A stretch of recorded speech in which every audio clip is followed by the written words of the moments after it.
Hi guys, so gamitin natin tong O2O liquid eyeliner. So ito may panghulma na siya para sa dulo. Gamitin natin siya ngayon.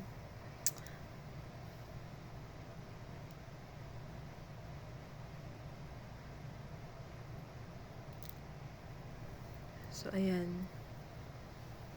Then sa kabila.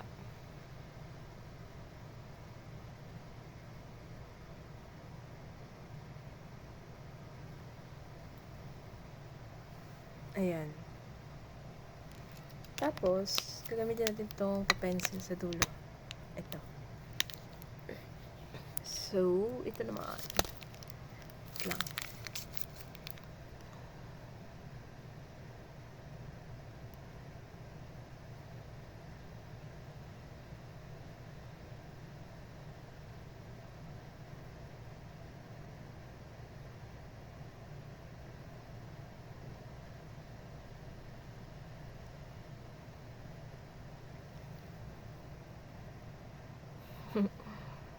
Tapos, maglalagay lang ako ng konti dito sa baba.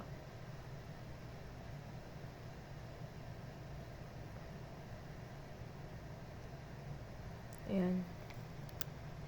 Ganyan lang, guys. So, wait lang. Gagawin ko din sa kabila. So, ayan. O, diba?